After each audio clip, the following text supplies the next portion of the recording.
It's a really amazing time to be alive. As you've learned from the great minds here at Singularity University, computing power, energy, and medical technology are becoming exponentially cheaper and far more abundant. In the same way that our vast libraries now fit on tiny flash drives, things like solar energy and DNA sequencing and mobile internet are becoming increasingly accessible. That means a cleaner, healthier, and more connected world where so many of the grand global challenges can be solved through technology. I want you to consider this chart. It shows you that about 60 million people live in what we would call the refugee crisis. About 172 million are affected by war and civil strife. About 218 million people are affected each year by natural disasters. About 780 million people lack clean drinking water, and about 830 million people live on less than $2 a day.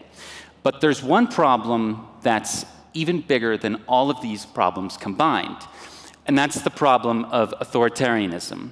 And while there's been a massive global industry to address problems like the lack of clean water and extreme poverty, there's been no coordinated effort, waged against authoritarianism. Here's a freedom of information map. In Africa, we see dictators rule everywhere from Zimbabwe to Eritrea to Angola to Ethiopia to Equatorial Guinea.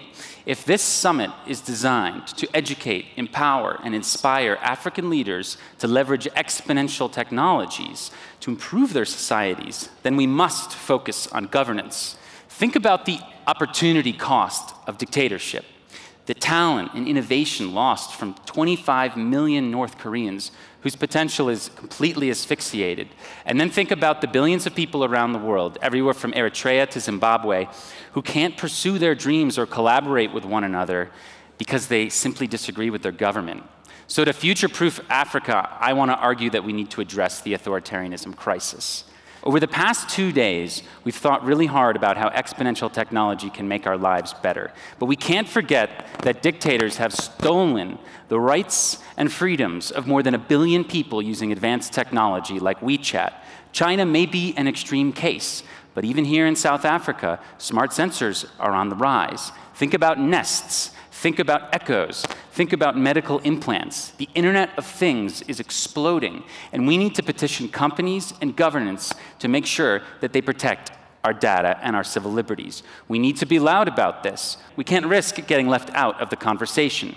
If exponential innovation is not citizen-driven, then the Chinese state surveillance model will come. It will be here in Johannesburg and beyond. But I think we can take a stand for human rights and civil liberties. I think you can create solutions, creative solutions to the government's challenge, and I think you will. So thank you very much.